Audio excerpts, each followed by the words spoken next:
So I grew up in New York, in suburban New York, and at 12 years old, my parents divorced, and I was one of four kids. So I was a middle child. So any other middle children in the room might agree. You're kind of this not forgotten, but just you sort of blend in, and you can kind of go a little bit unnoticed. And I got away with a lot, but I also became very independent very quickly and very self-sufficient. And one of my first memories after my parents' divorce, I kind of went through a little bit of rebellion. I was 14 years old, and I hatched a plan from suburban New York that I'm going to get on a train, and I'm going to take a train to New York City, and I'm going to take a subway. Mind you, I'm by myself, I'm 15, and I'm going to go to Madison Square Garden, and I'm going to get into a Fish concert. And I did, right? And that night, my whole world changed. The bright lights of MSG impacted my world forever. And in that moment, traveling these subways and all of these things, you have to really rely on yourself. You have to be your own best friend, and watch your own back and keep your head on a swivel, right?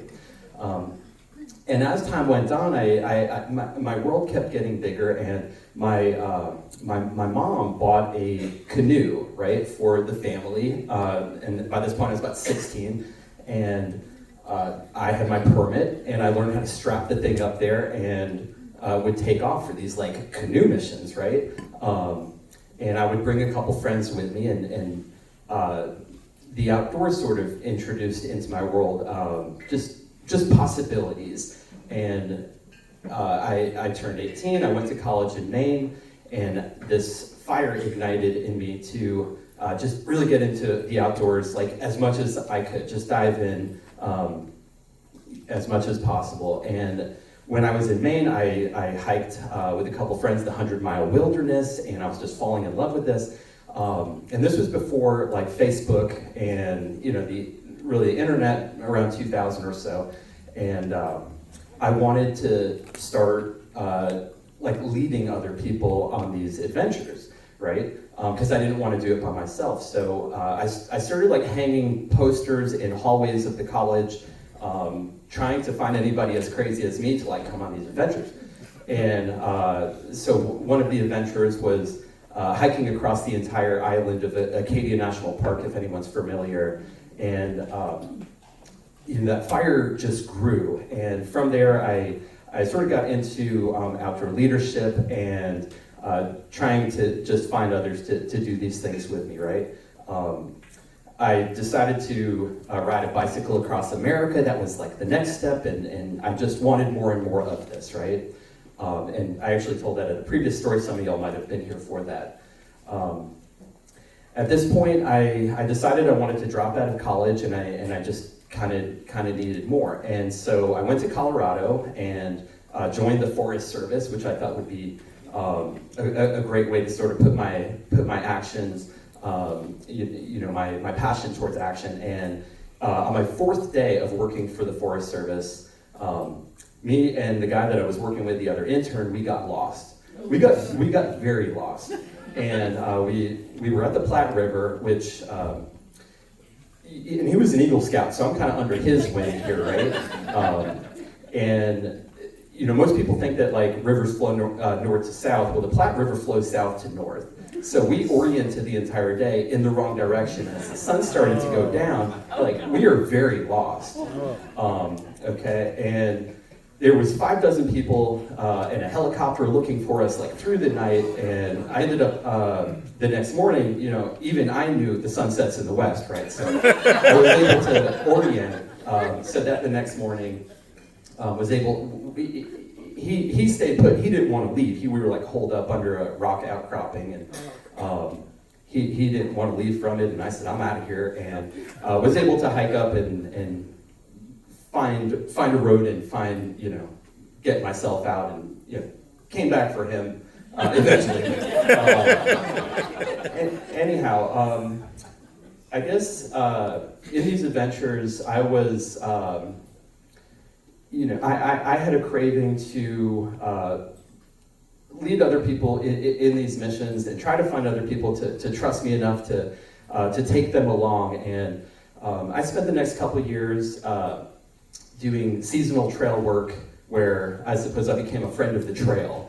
I built trails across the United States, in Arizona, in Alaska, Florida, and just absolutely fell in love with the work.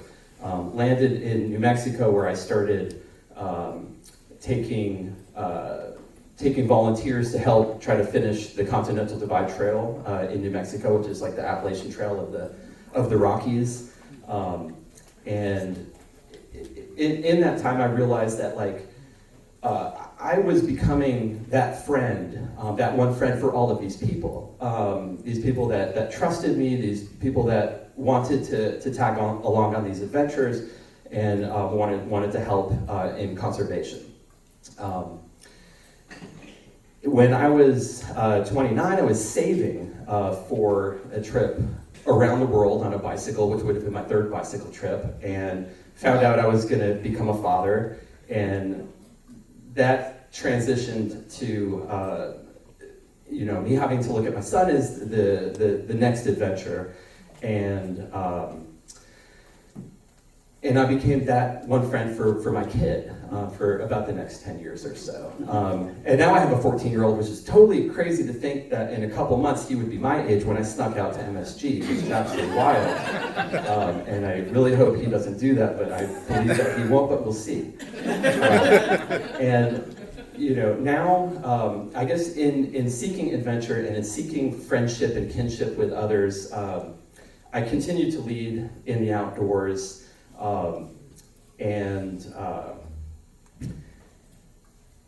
It's very important to me that when I do these things that everyone feels included.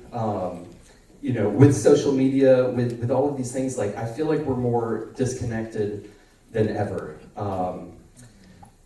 Even though we kind of are tapped into what everybody is doing all of the time.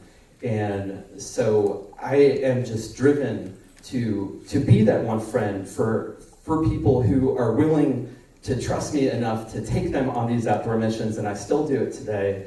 One thing I do before I leave for any trip that I'm leading is I take a couple extra chairs, throw them in the car, and I make sure so that when I'm sitting around a fire, everybody feels like they have a place. So that everybody knows that they're welcome. And so I guess I would leave you with this, that if you ever feel lonely and you're kind of waiting on that one friend, maybe you're not waiting on that one friend, maybe you can be that one friend. Just don't forget the extra folding chair. Thanks.